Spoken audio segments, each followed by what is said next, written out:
राधे राधे। आप सभी सनातन धर्म में आस्था रखने वाली परम पूजनीय माताओं, बहनों और प्रभु श्री हरि विष्णु के सभी प्रिय भक्तों को आने वाली 16 मई के अत्यंत पावन, दिव्य और महाशक्तिशाली वट सावित्री व्रत की अनंत शुभकामनाएं एवं हार्दिक बधाई। यह केवल एक व्रत नहीं बल्कि अखंड सौभाग्य, पति की दीर्घायु, परिवार की सुख समृद्धि और जन्म जन्मांतर के पुण्यों को प्रदान करने वाला सनातन धर्म का अत्यंत सिद्ध और चमत्कारी महाव्रत माना गया है। शास्त्रों, पुराणों और प्राचीन वैदिक गणनाओं के अनुसार इस बार पड़ने वाला ज्येष्ठ अमावस्या का यह पावन दिन अत्यंत दुर्लभ और अद्भुत संयोग लेकर आ रहा है।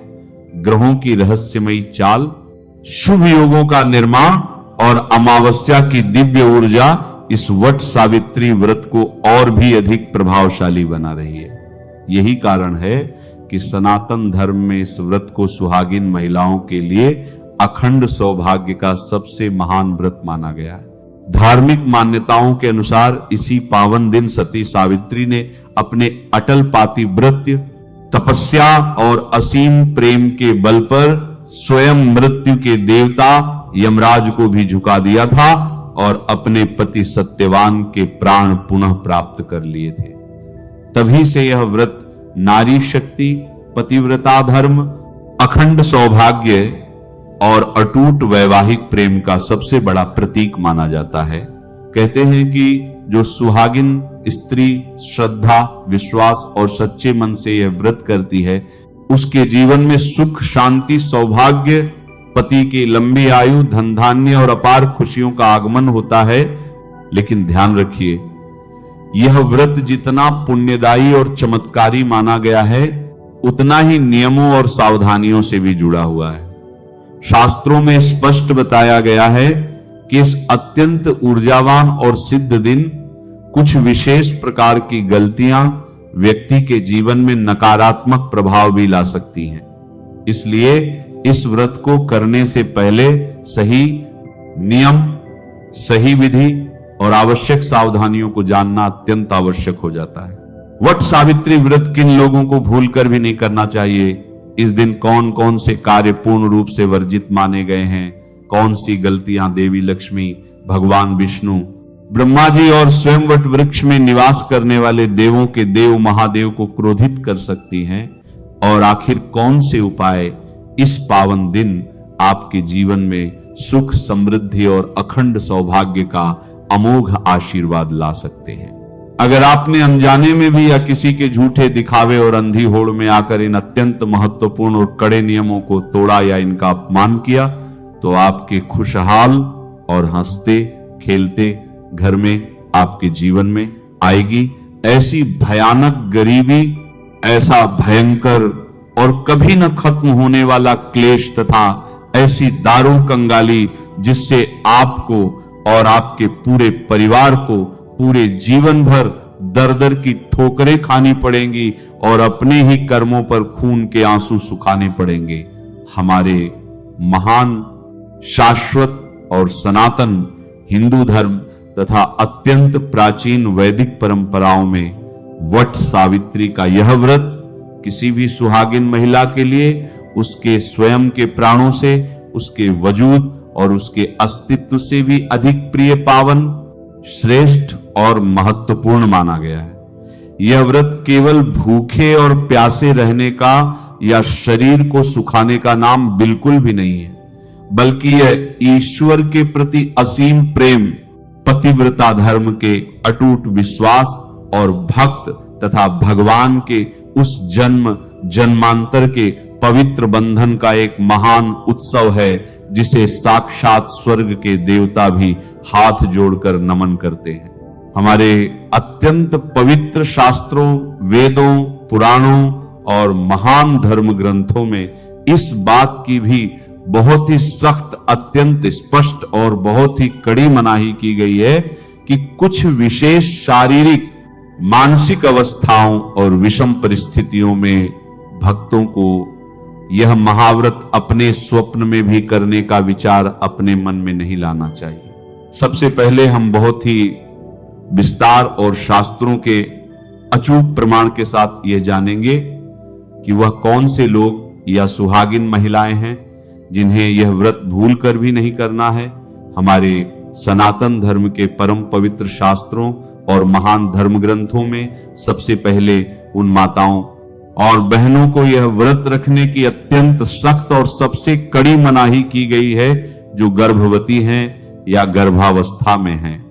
जो माताएं और मेरी अत्यंत प्यारी बहनें गर्भावस्था के इस पवित्र और नाजुक समय से गुजर रही हैं, जिनके गर्भ में साक्षात ईश्वर के आशीर्वाद के रूप में एक नन्ही सी बहुत ही मासूम सी जान पल रही है, उन्हें वट सावित्री का यह अत्यंत कठोर लंबा या निर्जला व्रत भूलकर भी नहीं करना चाहिए। हमारे धर्म शास्त्रों, महर्षि चरक द्वारा रचित महान चरक संहिता और आयुर्वेद के अत्यंत प्राचीन ग्रंथों में बिल्कुल स्पष्ट और पूर्ण रूप से वैज्ञानिक तौर पर यह कहा गया है कि गर्भस्थ शिशु को हर पल अपनी माता के शरीर से ही निरंतर पोषण, जीवनदायी जल, शुद्ध रक्त और आवश्यक ऊर्जा की सख्त आवश्यकता होती है। और एक गर्भवती मां के पूरे दिन भर बिना अन्न और जल ग्रहण किए कठोर तपस्या में भूखे प्यासे रहने से उस अत्यंत कोमल, निर्दोष और अजन्मे शिशु को भयंकर शारीरिक कष्ट, कुपोषण और उसके प्राणों पर भारी संकट आ सकता है। परमेश्वर कभी भी अपने किसी भी भक्त से यह बिल्कुल नहीं चाहते कि उनकी आराधना के लिए किसी भी मासूम बेजुबान शिशु को रत्ती भर भी कोई पीड़ा सहनी पड़े। ऐसी संवेदनशील अवस्था में सुहागन महिलाएं केवल अपने हृदय के सात्विक भाव से अपने चंचल मन को एकाग्र करके अपने घर पर ही मानसिक रूप से वट वृक्ष और माता सावित्री का ध्यान कर सकती हैं, व्रत की पावन कथा का केवल श्रवण कर सकती हैं, लेकिन उन्हें किसी भी कीमत पर कठोर उपवास रखकर स्वयं के शरीर को सुखाने का घोर पाप नहीं लेना चाहिए।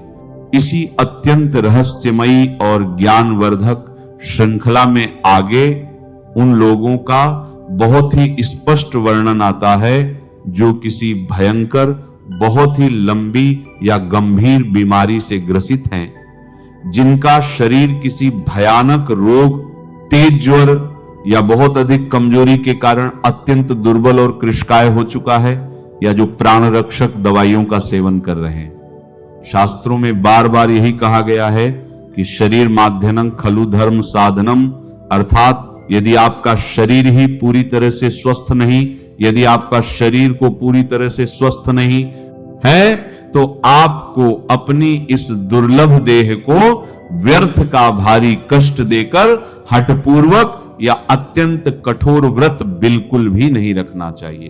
अकारण ही शरीर को सताकर या अपने प्राणों को भारी संकट में डालकर की गई कोई भी अज्ञानतापूर्ण तपस्या भगवान स्वीकार नहीं करते।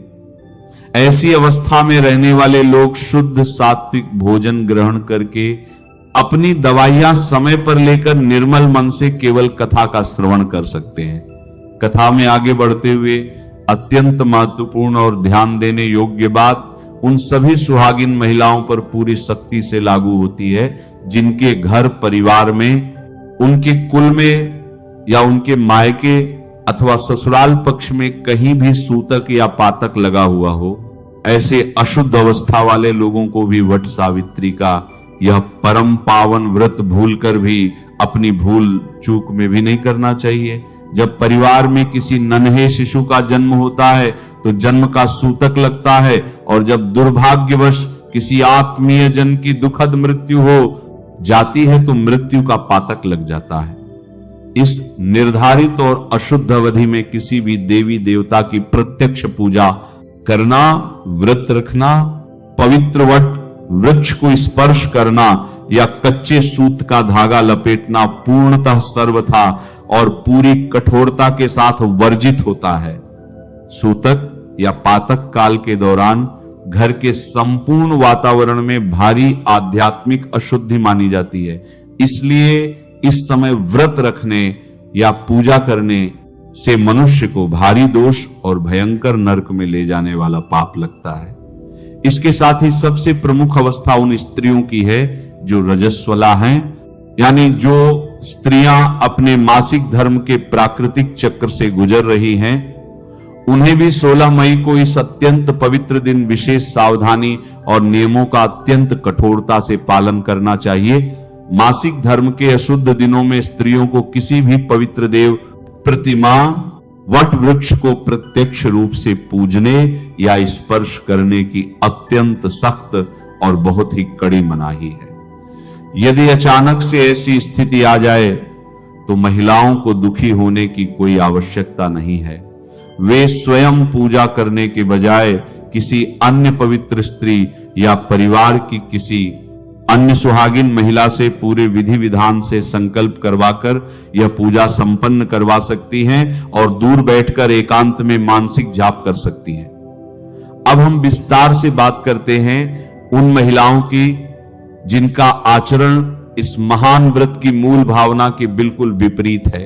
उन दुर्भाग्यशाली और अज्ञानी लोगों को यह व्रत सपने में भी रखने का दुस्साहस नहीं करना चाहिए, जिनके कठोर और विषैले मन में अपने पति, सास, ससुर या गुरु के प्रति तनिक भी सम्मान, प्रेम या आदर का कोई भाव न हो, जो बात बात पर अकारण ही अपने पति का घोर अपमान करती हैं, घर में हर समय महाभारत और कलह का भयंकर वातावरण बनाकर रखती हैं। वट सावित्री का यह महाव्रत पति की लंबी आयु और सुखद दाम्पत्य जीवन के लिए रखा जाता है। जो स्त्री अपने ही पति से सदैव कटु वचन बोलती है, उसे समाज में नीचा दिखाती है, उसका यह व्रत करना केवल समाज के सामने एक झूठा पाखंड और ढोंग मात्र रह जाता है।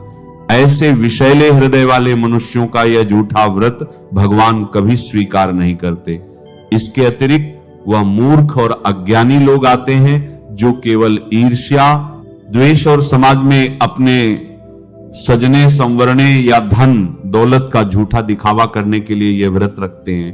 भारी भरकम आभूषण पहनकर वट वृक्ष के नीचे केवल अंधी प्रतिस्पर्धा के लिए जाना और हृदय में सच्ची श्रद्धा का न होना भयंकर पाप का भागीदार बनाता है। अंत में उन अज्ञानी लोगों की बात आती है जो व्रत का संकल्प तो ले लेते हैं, लेकिन पूरे पावन दिन तामसिक विचारों, दूसरों की चुगली और निंदा करने में पूरी तरह से लिप्त रहते हैं। जो लोग व्रत के दिन भी गंदे अपशब्द बोलते हैं, उनकी तपस्या का सारा पुण्य उसी क्षण भस्म होकर राख के ढेर में बदल जाता है। यदि आपके स्वभाव में अत्यधिक और भयंकर क्रोध भरा है और आप दूसरों की बुराई किए बिना एक पल नहीं रह सकते, तो आपको यह कठोर व्रत भूलकर भी नहीं करना चाहिए। किन लोगों को यह व्रत नहीं करना चाहिए? तो अब हम अपने अत्यंत प्राचीन शास्त्रों और वेद पुराणों के सबसे गोपनीय और अचूक रहस्यों को उजागर करते हुए यह जानेंगे कि 16 मई वट सावित्री व्रत के इस अत्यंत सिद्ध और पावन दिन आखिर वह कौन से अत्यंत भयंकर और सर्वथा वर्जित काम हैं जिन्हें भूलकर भी, अपनी घोर अज्ञानता में भी किसी भी स्त्री या पुरुष को नहीं करना चाहिए। ये गलतियां इतनी भारी और विनाशकारी हैं कि इनका दुष्परिणाम 7 पुश्तों को भी भयंकर गरीबी के रूप में भुगतना पड़ सकता है। सबसे पहली और सबसे बड़ी विनाशकारी गलती जो अक्सर लोग कर देते हैं वह है अत्यंत पवित्र वट वृक्ष की डालियों या पत्तों को बेरहमी से तोड़ने से जुड़ी हुई गलती। वट सावित्री व्रत के दिन सबसे प्रमुख रूप से बरगद के पेड़ यानी वट वृक्ष की ही पूजा होती है। शास्त्रों का यह परम सत्य है कि वट वृक्ष के मूल में भगवान ब्रह्मा, मध्य में भगवान विष्णु और अग्रभाग में साक्षात भगवान शिव का वास होता है और नीचे माता सावित्री विराजमान होती हैं। लेकिन आपको यह अत्यंत महत्वपूर्ण बात हमेशा के लिए अपने मन में गांठ बांध लेनी चाहिए कि पूजा करने के लिए आपको उसी दिन यानी 16 मई के दिन भूलकर भी किसी भी हालत में वट वृक्ष की टहनियां या पत्ते अपने हाथों से बेरहमी से नहीं तोड़ने हैं। शास्त्रों में इसे साक्षात देव हत्या के समान एक अत्यंत ही भयंकर और कभी न मिटने वाला घोर पाप माना गया है। आपको केवल पेड़ के नीचे गिरे हुए पत्तों का ही उपयोग करना चाहिए, या साक्षात वृक्ष के पास जाकर ही उनकी विधिवत पूजा करनी चाहिए। जो अज्ञानी मनुष्य व्रत वाले दिन वट वृक्ष को तोड़कर उसे कष्ट देता है, उसके अपने सौभाग्य की जड़ें भी कटने लगती हैं। दूसरी सबसे बड़ी और अत्यंत विनाशकारी गलती है व्रत के इस परम पावन दिन के समय सोना या भयंकर आलस्य करना। दिन के समय सोने की इस अज्ञानी प्रक्रिया को शास्त्रों में दिवास्वप्न कहकर पुकारा गया है। इस ऊर्जा से भरे सिद्ध दिन जो भी महिला दिन के समय अपने आरामदायक बिस्तर पर जाकर सोती है, उसके शरीर में तमोगुण की तीव्र वृद्धि होती है और उसके व्रत का सारा पुण्य क्षीण होकर हमेशा के लिए नष्ट हो जाता है। इस बहुमूल्य समय को केवल भगवान के भजन और माता सावित्री की कथा सुनने में ही व्यतीत करना चाहिए। तीसरी अत्यंत भयंकर गलती जिसका आपको विशेष रूप से ध्यान रखना है वह है वस्त्रों के रंग का चुनाव। वट सावित्री का व्रत अखंड सौभाग्य का प्रतीक है, इसीलिए इस दिन किसी भी व्रत करने वाली सुहागिन को भूलकर भी काले, गहरे, नीले, सफेद या मटमैले, भूरे रंग के वस्त्र धारण नहीं करने चाहिए। काले और नीले रंग को राहु, केतु जैसे पापी ग्रहों का प्रतीक माना गया है, जो शोक और अंधकार के सूचक हैं। पूजा के लिए हमेशा सबसे शुभ रंग लाल, पीला, हरा या गुलाबी ही माना गया है, जो माता लक्ष्मी और अखंड सौभाग्य का साक्षात सूचक है। अतः सुबह पूरा 16 श्रृंगार करके इन चमत्कारी रंगों को ही धारण करना चाहिए। चौथी सबसे भयंकर गलती जो आपके संपूर्ण घर की बरकत को नष्ट कर सकती है वह है इस पावन दिन महिलाओं द्वारा अपने बाल धोना, बहुत सारे मैले कपड़े धोना या पूरे घर में कठोरता से झाड़ू लगाना। वट सावित्री व्रत के दिन महिलाओं को साबुन या शैम्पू से सिर धोने से अत्यंत सख्त रूप से बचना चाहिए। ऐसा माना जाता है कि बड़े पर्व के दिन बाल धोने से सुहाग की उम्र घटती है और घर की सुख शांति पानी के साथ बह जाती है। बाल धोने का कार्य व्रत से एक दिन पूर्व ही कर लेना चाहिए। इसके साथ ही गंदे कपड़े धोने और सूक्ष्म जीवों की हत्या का कारण बनने वाली भारी झाड़ू लगाने से भी महापाप लगता है। घर को साफ करने के लिए गीले कपड़े से धीरे धीरे पोंछकर स्वच्छ कर सकते हैं। पांचवी सबसे बड़ी सावधानी जो इस दिन हर पति पत्नी को बहुत ही कठोरता से बरतनी है वह है ब्रह्मचर्य के महान नियम का पूर्ण रूप से पालन करना। व्रत के दिन किसी भी परिस्थिति में पति और पत्नी को एक दूसरे के करीब बिल्कुल भी नहीं आना चाहिए और कामुक विचार मन में नहीं लाने चाहिए। यह पावन दिन कामुकता का नहीं बल्कि योग और ईश्वर से एकाकार होने का है। संयम टूटने से व्रत पूर्ण रूप से खंडित हो जाता है और घोर पाप लगता है। छठी गलती जो आपको दरिद्रता और भयंकर कर्जे के दलदल में धकेल सकती है वह है इस दिन किसी से भी पैसों का उधार लेन देन करना। जो व्यक्ति इस परम शुभ दिन कर्ज लेता है या अपना पैसा उधार दे देता है वह पूरे जीवन भर कर्ज के बोझ तले दबा रहता है और माता लक्ष्मी उसके घर से मुख मोड़ लेती हैं। सातवीं और सबसे बड़ी अत्यंत महत्वपूर्ण बात यह है कि इस दिन किसी भी प्रकार के तामसिक अशुद्ध भोजन जैसे लहसुन, प्याज, मांस, मदिरा या अंडे का सेवन घर के किसी भी सदस्य को भूलकर भी नहीं करना चाहिए। जो लोग व्रत कर रहे हैं उन्हें तो केवल सात्विक फलाहार या मीठा भोजन ही ग्रहण करना है, लेकिन जो बच्चे या पुरुष घर में व्रत नहीं भी कर रहे हैं उन्हें भी रसोई में तामसिक चीजें या रात का बचा बासी भोजन ग्रहण नहीं करना चाहिए। भोजन की सात्विकता ही देव शक्तियों को आमंत्रित करती है। जो भी समझदार लोग इन नियमों का निष्ठा से पालन करते हैं और पूर्ण पवित्रता के साथ वट सावित्री का यह महाव्रत रखते हैं, सत्यवान सावित्री की कथा सुनते हैं, उनका जीवन हमेशा के लिए सुखी हो जाता है। उनके पति पर मंडरा रहा अकाल मृत्यु का भारी संकट उसी क्षण टल जाता है और स्वयं यमराज को भी उनके पति की रक्षा करनी पड़ती है। भगवान श्री हरि, देवों के देव महादेव और माता लक्ष्मी ऐसे परिवार पर अपनी अलौकिक कृपा की बरसात करते हैं जिससे घर में अपार वैभव और ऐश्वर्य की कमी नहीं होती। माता सावित्री, भगवान विष्णु और महादेव आपके और आपके पति की आयु लंबी करे और आपकी सभी सोई हुई मनोकामनाएं पूर्ण करे। आपके घर में धन, धान्य और सुख समृद्धि हमेशा इसी तरह बनी रहे।